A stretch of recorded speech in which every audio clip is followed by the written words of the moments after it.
Boa tarde. Meu nome é Thaís Galo, sou professora da Universidade Federal Rural do Rio de Janeiro. Eu dou aula no Campus Três Rios e hoje o tema dessa palestra é Desafios do licenciamento ambiental para a utilização de madeiras de árvores nativas provenientes do reflorestamento. Eu peço desculpas pela minha falta de tato com esse sistema tecnológico todo. Eu realmente estou me adaptando. Então, qualquer equívoco, por favor, me perdoem. Bem, a ideia desse tema, de trabalhar esse tema, foi a partir de uma reportagem exibida dia 19 de abril de 2020 sobre a produção comercial de castanha do Pará, também conhecida como castanha da Amazônia, né, ou castanha do Brasil. Essa reportagem é bem interessante, que o produtor mostra desde o plantio da semente, né, e até a obtenção da semente, até a produção, né, da castanheira, com os ouriços, e aí como é que se dá a colheita e como se dá todo o processo até chegar a castanha no saquinho do supermercado. E o que eu achei interessante nessa reportagem foi a explanação dele no final sobre a dificuldade da exploração da madeira da castanheira, a dificuldade em relação ao licenciamento ambiental, e a questão do crédito de reposição florestal, né? Por ser uma área reflorestada, ele também pode se beneficiar economicamente com essas duas questões. Nessa palestra, nós não vamos falar sobre a questão do crédito de reposição florestal. A gente vai falar sobre a exploração de madeira da castanheira.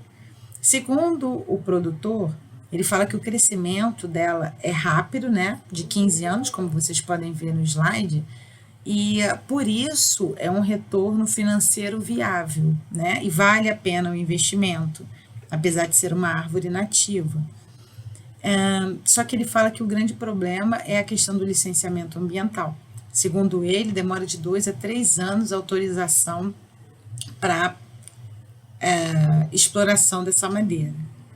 E isso me causou muita curiosidade, né? Que desafio é esse que ele acha tão complicado? E fui pesquisar um pouco mais sobre o assunto e trazer para vocês qual é o grande desafio da produção de madeira proveniente de árvores nativas no Brasil, ok? Bem, hoje é o dia 27/5, né? Hoje nós comemoramos o Dia Nacional da Mata Atlântica, então esse tema veio bem a calhar, né? E só para falar um pouco da Mata Atlântica, que faz parte das nossas florestas nativas do Brasil, segundo o Atlas da SOS Mata Atlântica, hoje em dia temos 12,4%, né, da área natural da Mata Atlântica, se considerarmos a aplicação da Lei da Mata Atlântica, né, que é a Lei 11.428. Por que isso? Aqui nós estamos vendo dois mapas, né?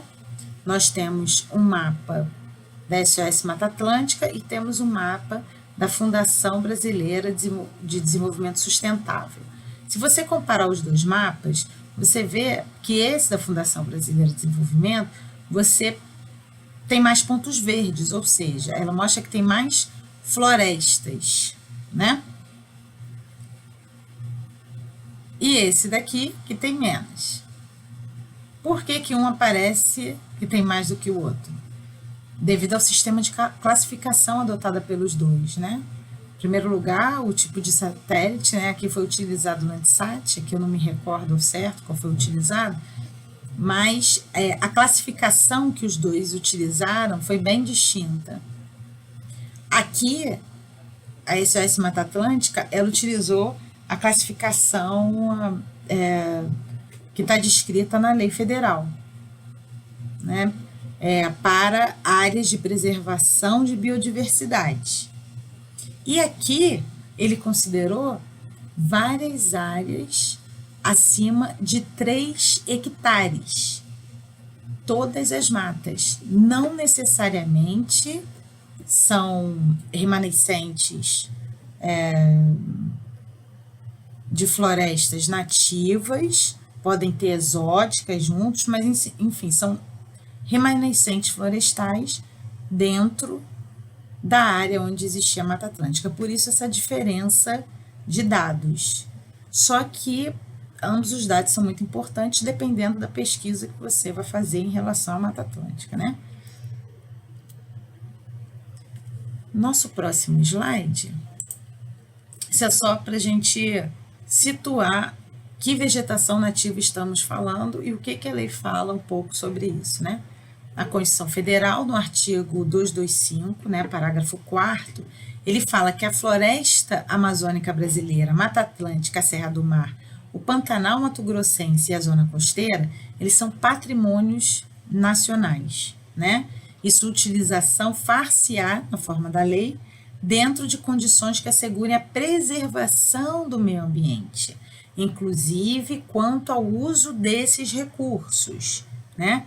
Então, o que é um patrimônio nacional? Se você for procurar na bibliografia, você não vai achar o que é patrimônio nacional. Você vai achar patrimônio cultural, pode procurar, inclusive no IFAM. Vai achar patrimônio artístico, patrimônio de um monte de coisa. Agora, patrimônio nacional, não. Então, vamos no dicionário achar o significado da palavra patrimônio. O que é um patrimônio? São os bens, obrigações e direitos associados a uma entidade. Se é um patrimônio nacional, nesse caso, a entidade é quem? É o país, né? Então, o patrimônio, esses biomas, eles são bens e existem obrigações e direitos associados ao país relacionados a eles. É interessante que quando você entra na Constituição Federal, fala que existe uma regulamentação legal em relação a estes patrimônios nacionais e ele te remete à Lei 13.123, né?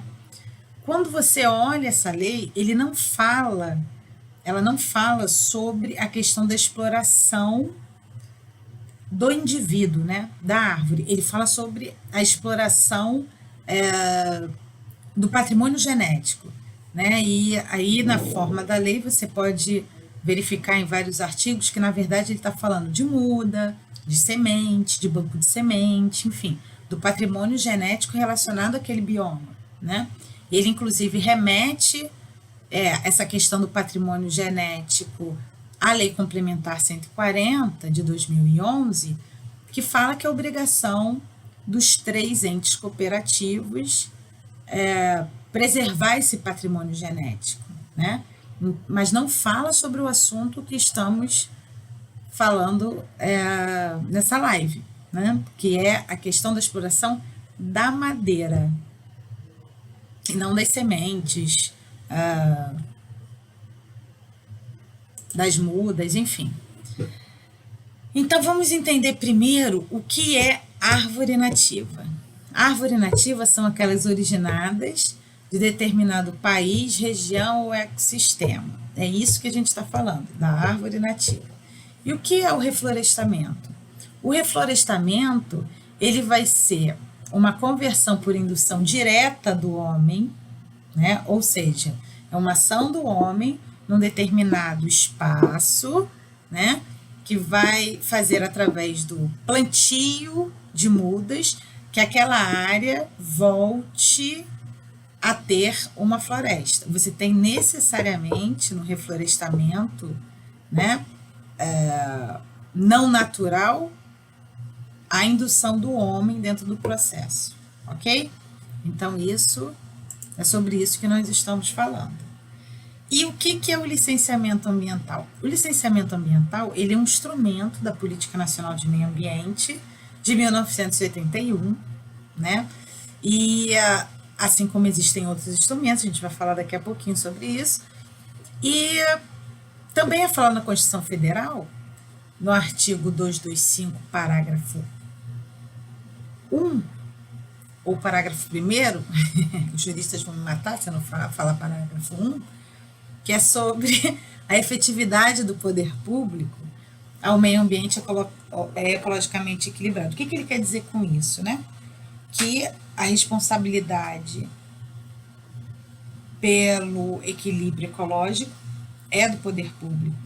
E várias outras entidades, a gente verifica isso nos parágrafos seguintes. E quem é esse poder público que ele está falando aí? Ele está falando sobre a União, os estados, o Distrito Federal e os municípios. E aí no artigo 23 isso fica bem claro, que a competência de preservação ambiental são dos 3 entes federativos, né? E como é que isso foi mediado? Através da Lei Complementar 140.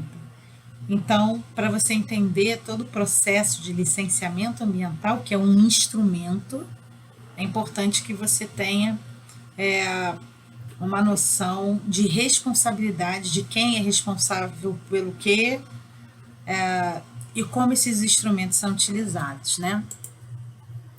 Então, como eu tinha falado, e aí eu quero fazer uma pausa em relação a essa questão do licenciamento, porque o licenciamento, como eu disse, é um dos instrumentos da Política Nacional de Meio Ambiente. É um dos instrumentos.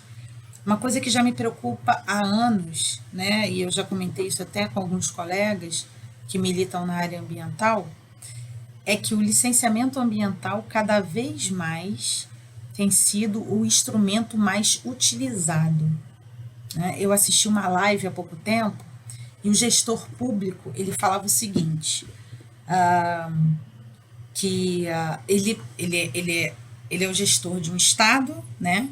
E esse estado ele possui vários conflitos ambientais. Que tipos de conflitos ambientais?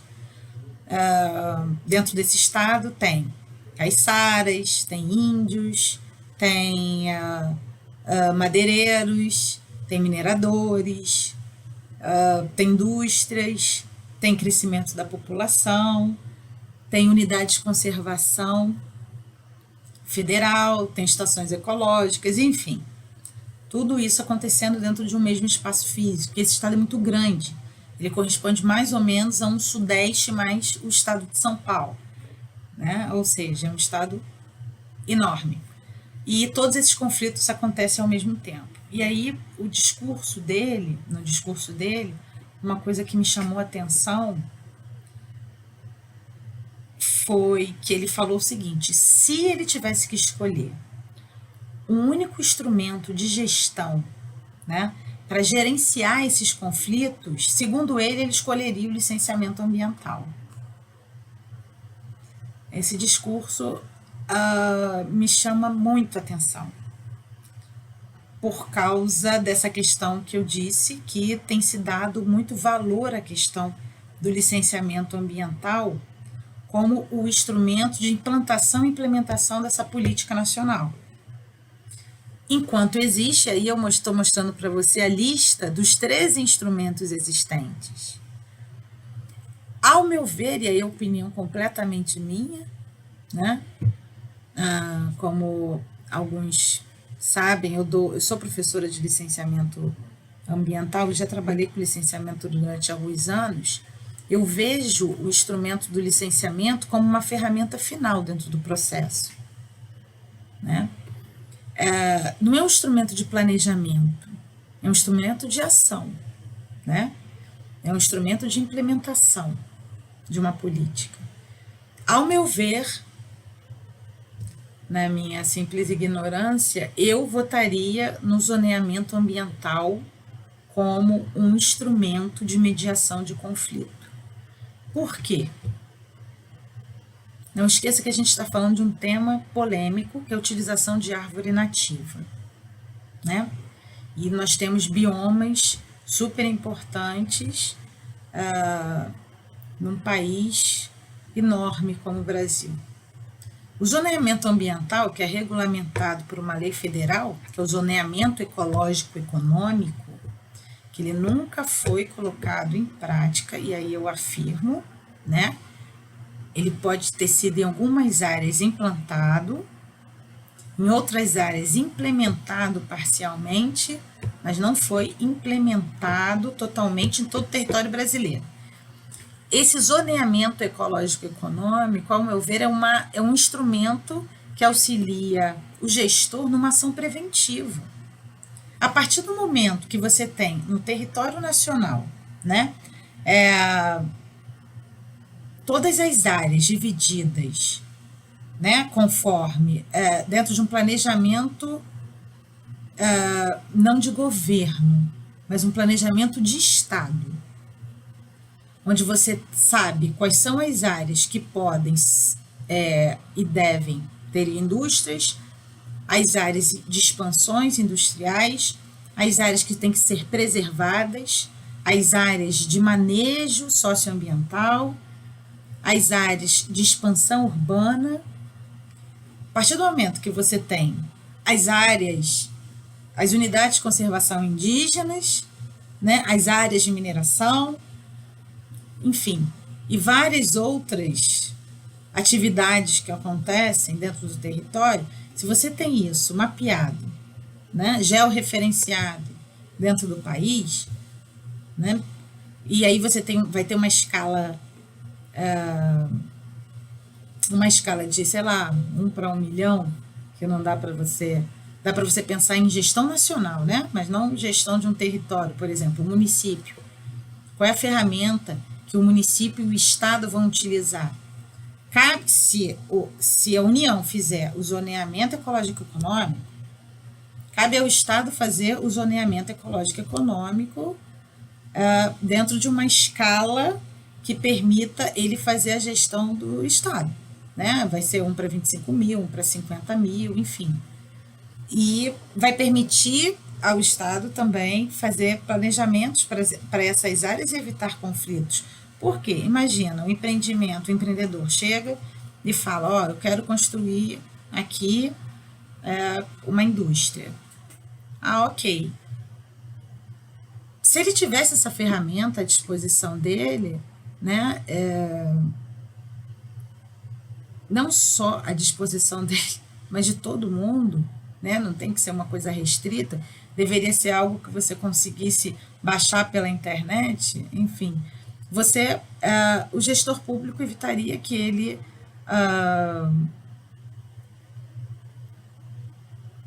tivesse que gerenciar conflitos. Por quê? Se não pode construir indústria naquela área, não pode. E ponto. Olha, eu estou falando sobre a aplicação da lei em si, né? Eu não estou falando sobre os problemas de uma má gestão, né? Eu estou falando que está descrito e que pode ser utilizado como ferramenta, tá? Ah, mas tem a questão da corrupção, tem gente que vai mudar o zoneamento para beneficiar A, B ou C, e aí existem outros instrumentos legais para punir as pessoas que agem dessa forma. Então, a gente está falando da coisa funcionando como deveria funcionar, tá? E aí, com o Estado fazendo o seu zoneamento ecológico-econômico a partir desse macro zoneamento nacional, considerando ele, que ele não pode fugir do que o país está planejando, o município também vai poder fazer o seu plano diretor e seu zoneamento municipal, né? É claro, a gente sabe que o plano diretor só é obrigatório para cidades acima de 20 mil habitantes, ok, mas todo município pode fazer seu zoneamento, né? E aí evitaria bastante conflitos em relação ao que pode ou não fazer de atividade, que área pode ou não. Então, ao meu ver, ao invés do licenciamento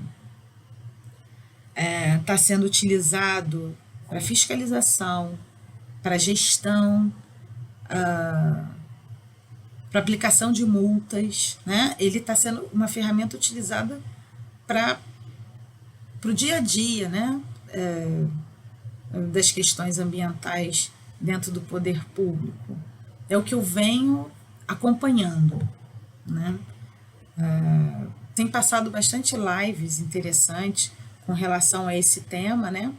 como está acontecendo essa gestão ambiental durante esse momento de pandemia e várias ações, várias mudanças legais vem acontecendo desde o ano passado em relação ao meio ambiente. A gente tem que ficar atento a essas mudanças, né?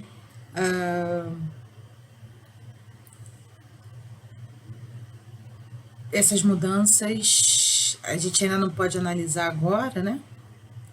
Mas a gente pode analisar o plano, o projeto de lei que vem com essas mudanças, e essas mudanças, ao meu ver, elas vêm a prejudicar bastante a questão ambiental, né? Vem modificar bastante esse ambiente que já está fragilizado. Enfim. Outra questão também que eu acho importante mencionar em relação a essas mudanças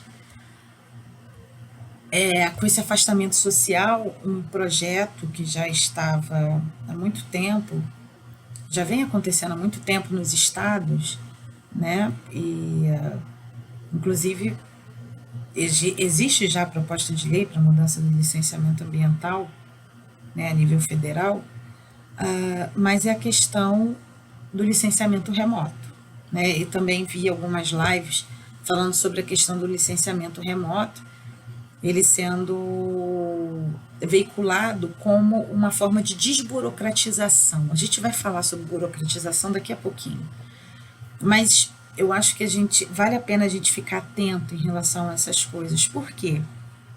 Eu não sou contra essa desburocratização dentro dessa burocracia ruim, né?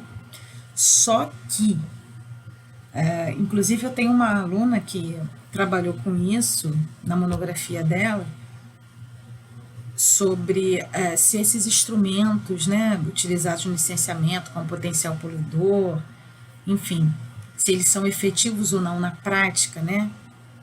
Ou seja, se eles conseguem realmente mensurar o impacto da atividade, principalmente de pequena e média, dos pequenos e médios empresários. E um resultado dela muito interessante foi o seguinte: várias atividades, né, que a princípio precisariam de licença, elas, na verdade, não necessariamente precisariam. Por quê? Porque esse pequeno e médio empreendedor, ele possui uma tecnologia, a implementação de tecnologias dentro do empreendimento, que diminuem ou anulam completamente o impacto ocasionado pelaquela atividade. Isso é uma coisa. Só que uma coisa que a gente percebeu é o seguinte: para que isso realmente se efetive dessa forma, né, você ter a inexigibilidade de um licenciamento, e o trabalho dela mostrou isso, é necessário sim o acompanhamento de um fiscal, de um analista com conhecimento na área ambiental. Por quê? Porque os olhos do analista, né? Porque a experiência do analista em relação àquilo, a atividade, que é muito mais complexa do que possui resíduo, que tipo de resíduo, armazena resíduo, como armazena, tem resíduo perigoso, não tem, enfim. O olhar do analista é muito mais criterioso do que o questionário, né? Então, o trabalho dela foi interessante por causa disso, mostrou que, de repente, né, foi uma hipótese surgida a partir das conclusões desse trabalho, essa ausência total, né, de um analista para poder verificar se aquela atividade possui ou não um impacto considerável, é complicada essa ausência. É complicado. Então, eu acho que temos que ficar de olho nessas mudanças para ver para onde estamos encaminhando. Já tem alguns estados, isso também pude ver em algumas lives de alguns gestores públicos, que eles já estão implantando o licenciamento automático para atividades de pequeno e médio porte. Como eu falei, depende da atividade. Em contrapartida, uma outra pesquisa realizada por uma outra aluna, ela aponta que a atividade de pequeno porte pode ter um determinado impacto local naquele quarteirão, por exemplo. Agora, imagina se você, impacto local que eu diga é emissão atmosférica fora dos padrões, né, de qualidade do ar, geração de resíduos fora dos padrões, né, fora dos parâmetros estabelecidos, enfim. E aí você pensa, mas a atividade é pequena, só é uma atividade, beleza. E se naquele quarteirão tiverem várias atividades do mesmo porte, da mesma forma? Então, esse acúmulo de vários pequenos impactos, ele pode gerar um grande impacto local, né? Então, enfim, eu acho que essas coisas têm que passar pelo crivo de um analista. Vamos ver o que vai acontecer. Eu acho importante a gente ficar atento sobre isso, né? Quais são as atividades que vão receber uma licença automática, né? A gente tem que ficar bem atento a isso.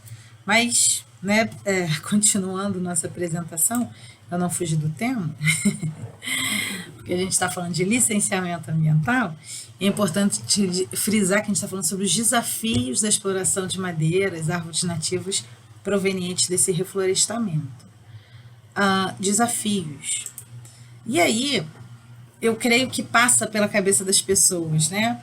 Por que é um desafio? Por que a autorização demora? Por que a licença ambiental demora, né? Por que é tão burocrático o processo de licenciamento? Então, eu elenquei aqui algumas questões que têm muito a ver com o procedimento, né? Então, vamos lá. Por que é um desafio a questão da utilização de madeira proveniente de árvore nativa?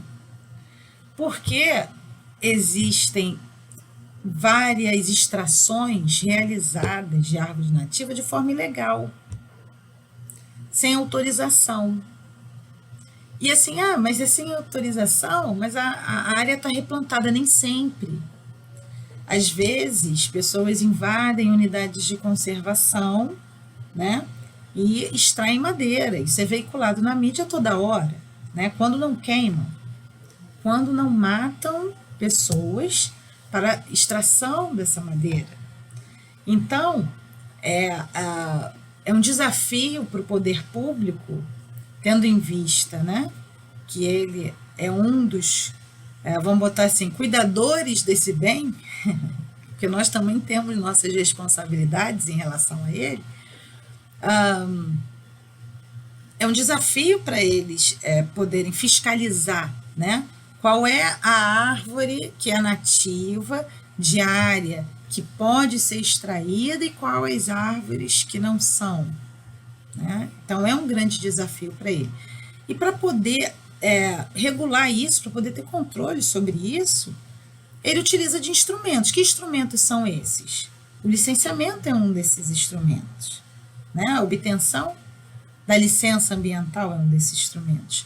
A autorização é outro desses instrumentos, né, para a supressão daquela árvore, né? O documento de origem florestal é outro instrumento. Aí você fala, nossa, quanto documento!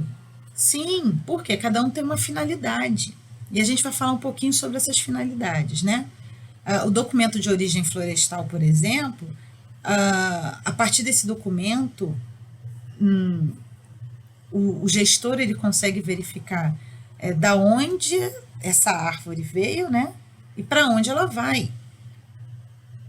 E quem é que está transportando? Então, é como se fosse uma identidade daquela árvore.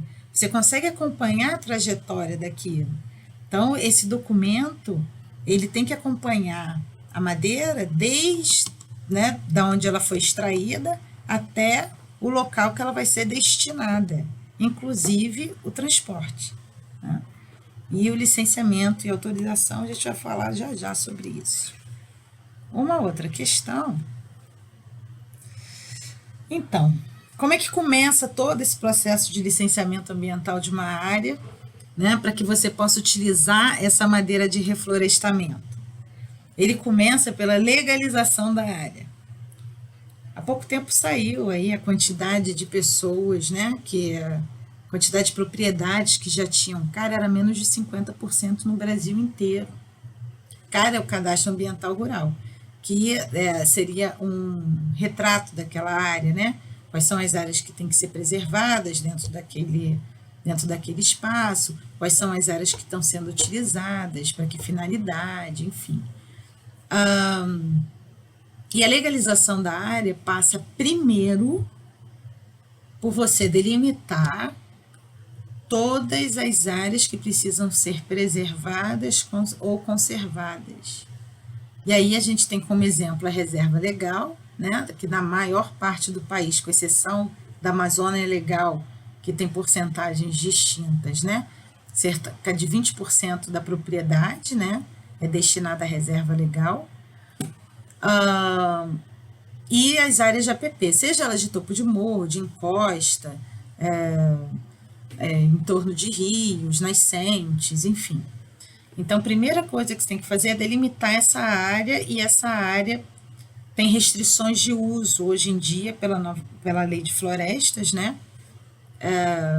Que tem pessoas que chamam de novo Código Florestal, que não é o nome correto, mas enfim, existem algumas coisas que podem ser feitas dentro dessa área, então vai depender de cada caso. Então, não dá para falar de forma genérica, cada caso tem que ser visualizado. O mais importante é delimitar essas áreas e informar, né? Primeira coisa a fazer. Você delimitando essas áreas, você vai ver as áreas que vão sobrar na sua propriedade para que sejam utilizadas. Então, o primeiro ponto a entender é que a obtenção de licença e autorização são procedimentos distintos dentro do mesmo processo que é o licenciamento. Não esqueça que o licenciamento é um instrumento, né? E dentro desse instrumento, você pode obter uma licença e obter uma autorização. Necessariamente a licença tem que sair antes. Por quê? Você já tem a área mapeada, né? Aqui eu posso fazer, aqui eu não posso, essa eu posso utilizar, já está lá. E você fez o CAR, né? E aí você vai licenciar a área que você pretende utilizar para qual finalidade. Aí vamos lá. O empreendedor, ele precisa entrar com esse processo de licenciamento, para obtenção de licença, da área que ele pretende plantar, né? No caso aqui, a gente está falando especificamente para fins comerciais de extração de madeira, seria o ponto final onde ele quer chegar. Mas esse pretende plantar, ele pode ter várias finalidades. Ele pode plantar para compensação ambiental, né? E aí eu deixei claro que compensação e passivo são coisas distintas, né? Inclusive a compensação ambiental hoje em dia, tem pessoas que alugam determinadas áreas, visto que ela precisa compensar, e aí ela faz a compensação dela em uma área que precise, e aí paga pela manutenção daquela área durante o período que é obrigatório por lei, enfim. Você pode plantar também para resolver um problema de passivo que você tenha sido obrigado a plantar. Você pode plantar para um manejo sustentável. Essa questão da castanheira, por exemplo, na reportagem, o empreendedor fala que ele plantou exatamente para a utilização da castanha, da semente, para venda comercial. Então, era um manejo sustentável da área, a princípio, né? Da utilização da semente de castanha para a produção comercial. Então, era um tipo de atividade. Ou você pode plantar também para extração para fins comerciais. E aí, por que essa licença demora?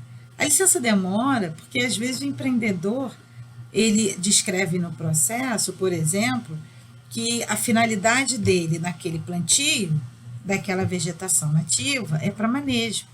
E aí, depois de algum tempo, ele resolve fazer a extração. Mas ele não disse isso dentro do processo de licenciamento dele no início. Então, ele vai receber uma licença do órgão ambiental, dizendo que ele vai ter autorização para o manejo, mas não para extração, né? Então, ele vai ter que pedir, e aí vai depender do estado, vai depender do município, depender da área dele, né? Porque aí vai ver se o licenciamento é no município, no estado, é na União, enfim. E aí, ele vai ter que pedir uma revisão dessa licença, ou uma outra licença. Por isso é que demora. Por quê? Porque lá no início ele descreveu a atividade de forma que não condizia com o que ele quer agora, nesse momento. Né? Vários estados aceitam a revisão, né? Ele pede uma, ou durante a renovação, ou então no meio do percurso mesmo, ainda mesmo sem ter expirado a licença, ele pede uma revisão da licença, né, para mudança de atividade. Não tem problema algum, né? Mas ele tem que saber o que pedir, né? E o que seria essa autorização? Autorização seria autorização para extração. Após a obtenção de licença, né, a área vai ser utilizada para extração vegetal. Ok. Quando chegar 15 anos depois, que foi o tempo médio, que falado na reportagem sobre o crescimento desse indivíduo arbóreo, dessa árvore, ele falou que em média 15 anos, após esse período, ele vai fazer a extração. Ele tem que pedir autorização para extrair. Ele tem a licença para cultivar. E agora ele vai pedir autorização para extrair. E para isso ele tem que também fazer um registro no Cadastro Técnico Federal.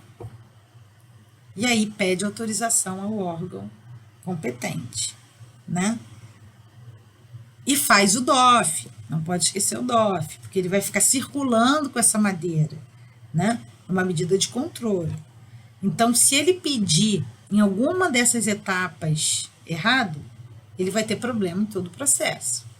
E aí vamos continuando.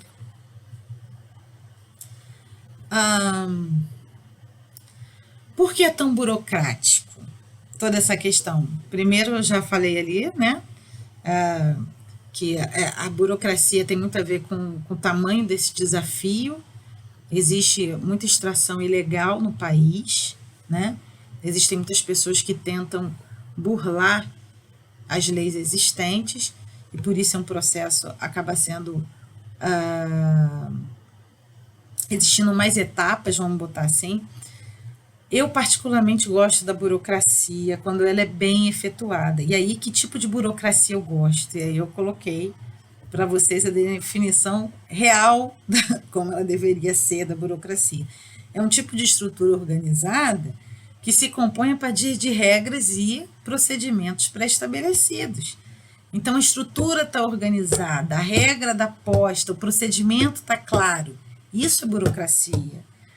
Então, não tem, teoricamente, como dar errado, né? Se você seguir se você tiver todo esse arcabouço aí para fazer com que a máquina ande, né? E aí, eu coloquei alguns problemas, né, comuns, os mais comuns, porque a questão é bem complexa, né? Que podem atrasar, por exemplo, toda essa tramitação, né? Por parte do solicitante, né? O que pode acontecer? Se ele entregar os documentos de forma correta ao órgão, vai dar tudo certo. O processo não vai demorar muito tempo. Agora, se ele entregar um documento faltando coisas, né? Faltando relatório, com uma descrição incorreta, solicitando ou não solicitando, porque isso acontece, o que ele quer, né? Tem pessoas que fazem todo o processo e aí chega no final não diz o que pretende, o que ele quer. Ele não diz. Como é que, né? Como é que quem está avaliando aquilo vai saber? Não tem como. Né? Ah, eu quero uma licença. Beleza. Qual é a finalidade? Uma licença de quê? Para quê? Né? Hoje em dia, os órgãos, né? A grande parte dos órgãos, e aí vamos lembrar que com a Lei Complementar 140, essa questão do licenciamento ficou difusa, né? Ficou bem dividida entre os entes, então cada um vai ter uns critérios próprios em relação a algumas questões. Então, tem uns que cada vez estão colocando mais quadradinho essas solicitações para que não haja esse tipo de erro, mas esses erros ainda ocorrem. Né? A descrição. Eu já verifiquei uma vez, assim, o empreendedor, ele ia construir um prédio, né? E aí estava lá, tinha um campo escrito descrição da atividade. Aí o empreendedor escreve qual o tipo de azulejo, a marca, né? Qual o tamanho do azulejo. Esse tipo de informação não auxilia em nada o órgão ambiental a tomada de decisão. O que ele precisa? Ele precisa saber quais são os aspectos relevantes naquele empreendimento que podem causar algum impacto que mude a qualidade ambiental daquela área. Então, a descrição da pessoa estava equivocada, me desculpe, né? Então, o processo, né, o empreendedor, nesse caso, a parte solicitante, ele vai receber uma notificação, né, exigindo que faça uma descrição adequada ao que ele está sendo solicitado. Né? Aí a gente tem um problema de comunicação. Né? Lista de documentos. Às vezes ele esquece um documento. E aí, olha, me dá um segundo que eu vou mostrar uma coisa para vocês. Isso é muito interessante. Imagina, né? Olha, fiz uma bagunça danada. Imagina que cada folha de papel disso daqui, cada folhinha dessa, deixa eu ver aqui se dá para enxergar assim de ladinho. Imagina que cada folhinha dessa, ó, minha unha tá horrível, tá? Não olha não, gente. Mas imagina que cada folhinha dessa seja um processo, né? E aí o indivíduo, né, o solicitante, ele fez a descrição de forma errada. Aqui tem 50 processos. Aí o que quem está analisando faz? Pega esse processo, notifica, né? Faz uma carta para, né, todas as verificações que ele tá vendo desses outros 49 processos, faz uma notificação e envia para o empreendedor, né? Para a parte solicitante. E aí, dependendo do que seja, ele dá 15, 60, 90 dias para que isso seja cumprido. Ele não pode ficar parado esperando que ele responda para continuar o processo daquele indivíduo. O que ele vai fazer? Ele vai continuar avaliando os 49. Que um pode estar totalmente certo, outro não, enfim.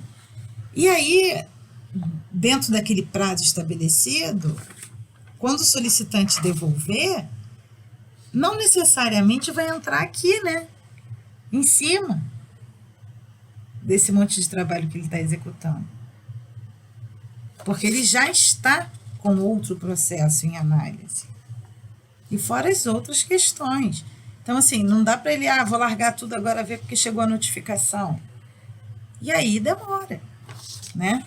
Então, a gente tem que pensar também como é o trabalho do outro, como é o procedimento, né? E a outra questão são os procedimentos realizados de forma correta, né? Eu acho que esses dois pontos são os principais em relação à parte solicitante. Por quê, né? Os procedimentos realizados de forma correta. como eu disse, se, por exemplo, o solicitante faz uma solicitação de autorização antes do licenciamento, ele não vai conseguir, né? Ele primeiro tem que legalizar a área, depois pedir o licenciamento, depois. Então, se ele pede de forma equivocada, vai cair em exigência em algum momento, né? Pode ser no início do processo, de repente nem aceitem o processo, enfim. Essas coisas que ocorrem por parte do solicitante. E, assim, eu já participei de algumas reuniões com o órgão ambiental e solicitantes, normalmente como ouvinte, né? Eu gosto de ver como é que as coisas funcionam. E tenho muitos amigos que trabalham nessa área, seja de um lado ou do outro. E uma coisa que eu tenho percebido, eu infelizmente nunca pude fazer, ainda não tive tempo para fazer uma pesquisa que eu pudesse quantificar e dizer para vocês exatamente quais são os principais problemas desses atrasos, mas todos os problemas que eu verifiquei, tá bom, não vamos botar todos não, porque todos é 100%, vamos botar aí 99, 95, vamos botar 95, só para vocês não ficarem tristes comigo, mas eu votaria em 99. A culpa está entre a tela e a cadeira, ou seja, é do solicitante, né? É igual a gente ficar culpando o computador quando a gente não consegue, por exemplo, fazer uma live, porque essa deve ser a 44ª que eu faço, que eu tento fazer e não consigo. A gente põe a culpa no computador, no programa, né? Na verdade, a culpa é da pessoa que não sabe manipular aquilo. E aí eu faço um parênteses e eu dou aula na gestão ambiental e eu acho o seguinte, acho não, tenho certeza, eu penso o seguinte, quando você não consegue fazer seu imposto de renda, você não contrata um contador? Ou um amigo que saiba fazer, assim, ou pede para alguém que saiba fazer. Então, quando você não sabe fazer um processo, você tem que contratar alguém que saiba fazer. É por isso que existem as várias formações.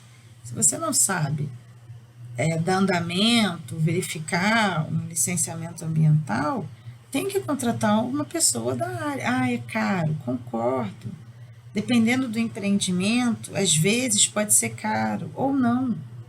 Porque hoje em dia, diferente de 10, 15 anos atrás, existem muita mão de obra disponível, né? Há 15 anos atrás você não tinha, né, o gestor ambiental como você tem hoje, né? Essa disponibilidade de pessoas que atuam nessa área, com expertise nessa área. Então não é. E aí, quanto mais pessoas disponíveis no mercado, o preço diminui, não é assim?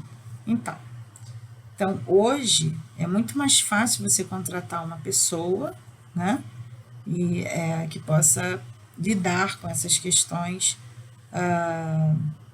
ambientais e que tenha conhecimento para isso. Você não contrata o contador para fazer seu imposto de renda? Então você não contrata um médico para poder te examinar, né? Então, você contrata um gestor ambiental para cuidar desse tipo de procedimento. Eu acho que as pessoas. É porque a gente ainda não tem a cultura disso, né? Ao meu ver, tá? É um pensamento meu. A gente ainda não tem essa cultura de cuidar da coisa ambiental, né? A gente tem, hoje em dia, uma preocupação muito maior, isso é fato, isso é evidente, mas isso ainda não está enraizado na nossa cultura, mundo, tá? Não estou falando só Brasil, não. Isso ainda não é. Se fosse, não estaríamos passando por esses eventos todos que estamos passando, seja pandemia, seja mudanças climáticas, enfim. Então fica a dica, tá bom? Então, com relação aos órgãos e à secretaria, né, para que essa burocracia funcione de forma mais efetiva, né, nós temos que tem um número de funcionários correspondente ao volume de processos recebidos, né? Porque se tiver uma demanda muito grande, poucas pessoas para analisar, como é que você vai dar conta dessa quantidade de processos? Um ou dois analistas, não tem como, né? Procedimentos internos claros em relação ao dia a dia do trabalho executado, né? Se você sabe, né, o passo a passo, o caminho, o fluxo de andamento de tudo, se isso está claro, está disponibilizado, as pessoas elas estão treinadas para isso, você agiliza mais o processo, né? Tem a questão da gestão do tempo, porque a demanda dos órgãos é enorme, eles não ficam fazendo só licenciamento, é uma das coisas. Tem que responder ao Ministério Público, tem que mandar notificação, tem auto de constatação, enfim, e mais inúmeros trabalhos que só quem trabalha na área, dependendo da área que ele atua, ele vai ter, tem vistoria, nossa, tem muita coisa. Então, essa gestão do tempo, né? E também vi numa outra live aí sobre essas questões ambientais, um gestor falando que a produtividade, né, do licenciamento aumentou, a quantidade de processos aumentaram de licenciamento, né, aprovados, que eu digo. Ele falou, e ele foi bem sensato, que ele falou, isso não quer dizer que é bom no sentido, tá tudo sendo licenciado, né, que as pessoas poderiam estar pensando assim, não é isso. Mas o andamento dos processos estão mais rápidos, claro, eles estão em quarentena. Então, várias coisas eles não podem fazer, por exemplo, que ocupam muito tempo, que é a questão da vistoria. Uma vistoria, dependendo de onde seja, ele perde o dia inteiro. E aí? Né? Então, eles estão tendo mais tempo de se dedicar aos processos, com certeza. E aí, então, por isso, ele estava alegando que quantitativamente está sendo maior, né? Está sendo mais ágil a questão dos licenciamentos nesse momento agora de pandemia. Outra coisa também que agiliza bastante essa questão burocrática é a questão dos instrumentos de trabalho, né? Digitais e analógicos. Você tem que ter papel, você tem que ter caneta, você tem que ter computador, você tem que ter impressora, né? Enfim, tem todos os equipamentos aí que você precisa ter para que tudo funcione como deve funcionar, para que a burocratização seja positiva e não vista dessa forma negativa como é vista, né? Bem, gente, é isso. Eu espero que vocês tenham gostado. Confesso que eu fiquei, estou um pouco assim ainda, pouco adaptada, ficar falando com o computador. E aí agora nós vamos abrir para perguntas ou dúvidas. Muito obrigado por vocês terem tido a paciência de me ouvir, viu? Boa tarde para todos. 15 minutos, tá, gente? E aí eu coloquei 15 minutos para dúvidas e perguntas. E muito obrigado, aqui tá meu contato.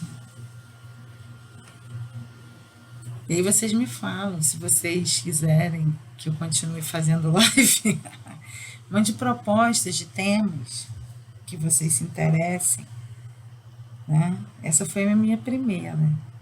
Eu confesso que foi difícil e árduo, mas é assim, né? Nós temos que nos adaptar a essas questões agora. Tudo bem? Vou abrir agora para pergunta. Obrigada novamente. Tchau.